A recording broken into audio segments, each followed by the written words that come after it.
It's the holiday season, so it's time to give the people what they want. By popular demand, this week we're looking at the history of the sonic-booming Decepticon who isn't convinced he's on the right side.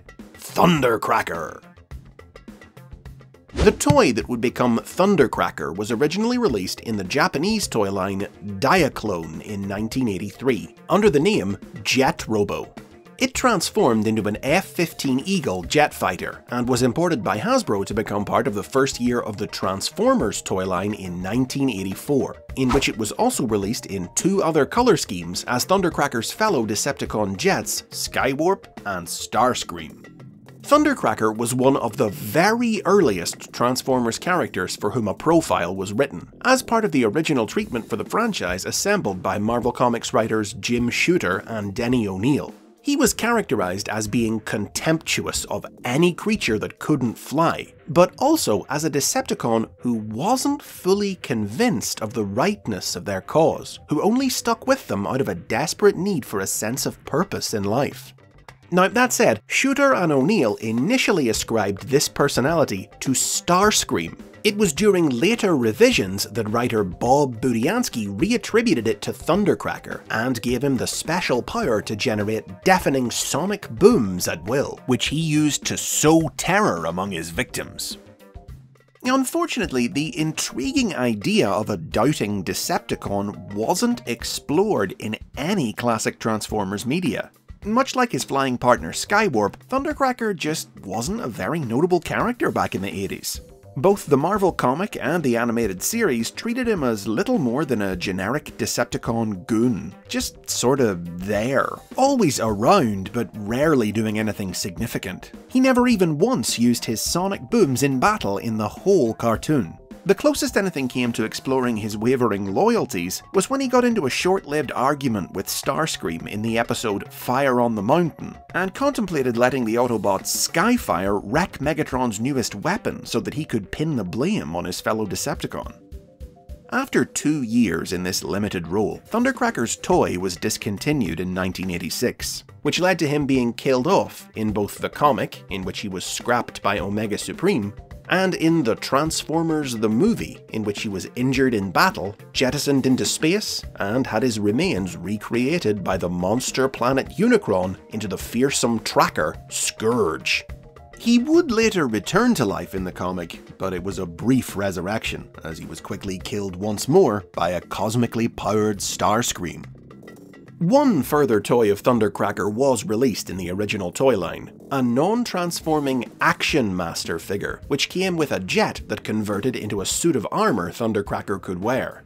Available only in Europe and Australasia in 1991, the figure was unsurprisingly a recolor of the Action Master Starscream toy. But infamously, rather than Thundercracker's traditional blue, it was, for some reason, decked out in a gaudy mixture of pink, purple and green.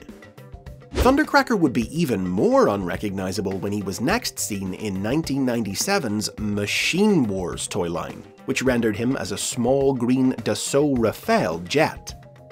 The first new incarnation of Thundercracker was also the first to revive the original's classic blue color scheme. Introduced in Transformers Armada in 2003, this new Thundercracker was a recolor of the Armada Starscream toy, and was characterized as an overlooked member of the Decepticons who often took dangerous risks in his efforts to prove himself to Megatron. In the Japanese market, however, this toy was reimagined not as Thundercracker, but as a powered-up version of Starscream himself. And since the Armada cartoon was produced in Japan, this was how the toy was incorporated into its story, leading to this line of dialogue being inserted into the English language version of the show after Starscream got his new colors to reconcile the two ideas. It looked like Thundercracker. Armada Thundercracker got a makeover for the 2005 sequel series Transformers CYBERTRON, acquiring his own unique design distinct from that series' Starscream, transforming into a Sukhoi Su-37 jet fighter. In this form, he appeared in the CYBERTRON cartoon, still very much a goon, but a memorably enthusiastic and goofy one, always up for a fight, and with a fondness for over-the-top, overlong attack name callouts. Super electric lightning thundercracking punch! Oh, that got a punch! But this eagerness didn't translate into a lot of success. Thundercracker spent much of the show getting his butt soundly kicked, and in the series finale, he decided to give up evil and join the Autobots, just so he could be on the winning team, until his fellow Decepticons dragged him back to their side at the last minute. With his original design and regular presence in the cartoon, the CYBERTRON character was very much the exception among Thundercrackers in the 21st century. In the years that have followed his release, there have been a great many more Thundercracker toys, and virtually all of them have been recolored STARSCREAMs, just like the original was. It's a practice that's resulted in the creation of many different incarnations of Thundercracker in the various different Transformers universes. But while their personalities have all been pretty different, like the original, none of them have ever been the subject of much focus in media. For instance, the Thundercracker of the live-action movie universe was a chaotic Decepticon who thrived on the fear he instilled in his victims, of whom several toys were released. But his appearances were limited to tie-in video games and comic books, in which he was groomed by STARSCREAM to be his second-in-command, and developed a rivalry with the Autobot RC. Transformers Animated chose to emphasize the fact that Thundercracker was just a recolor by depicting him, Skywarp, and the other characters who have shared their design over the years as literal clones of STARSCREAM. Each clone represented an aspect of STARSCREAM's personality. Thundercracker was a self-aggrandizing egomaniac, with only a brief role in the series that ended when he and Skywarp were hurled through a portal into deep space. A full-size toy of animated Thundercracker was designed, but it was never released, with only a small-scale activator figure of him being sold at retail. The Thundercracker of the aligned continuity, meanwhile, had toys made in his image in both the Transformers Prime and Generations toy lines, but his only significant media appearance was in a single level of the War for Cybertron video game, which characterized him as a calm, intellectual scientist. So yeah, while Thundercracker has maintained a reputation as a significant legacy character with a bigger and more regular presence in the many iterations of the Transformers franchise than most, outside of the atypical Cybertron Thundercracker, it's not really because he's ever done much, with his status being more a product of the fact that he originated in the brand's first year, he's an easy recolor to make, and he's part of a classic set of 3 that fans want to see completed each time a new toy of one of them gets released.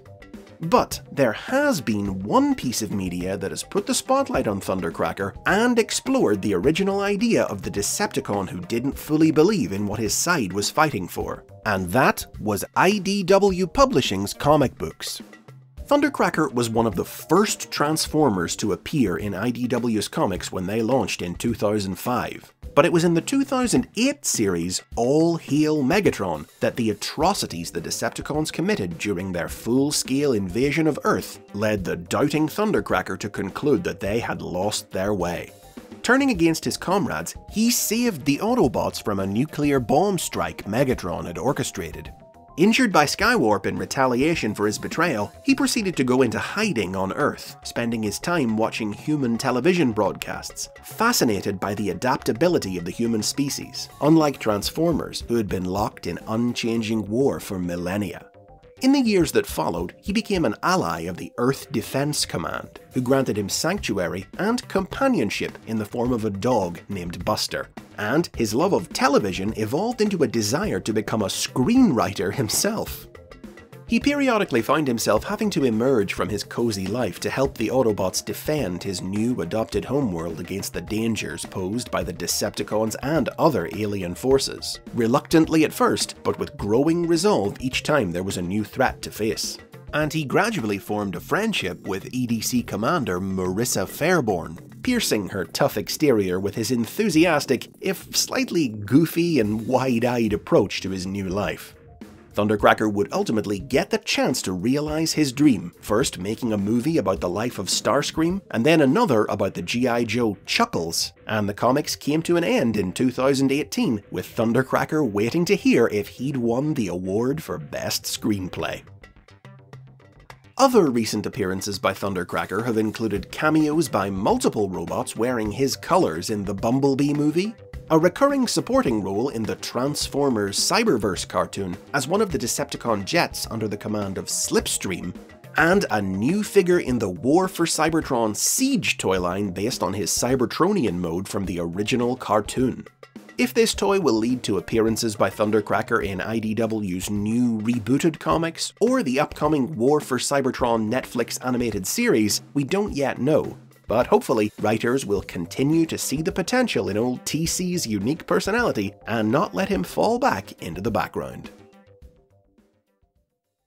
And those are the basics on Thundercracker! Which version is your favourite? Head down to the comments and sound off. If you've enjoyed this video, maybe hit the like button and subscribe to the basics for more Transformers history and lore.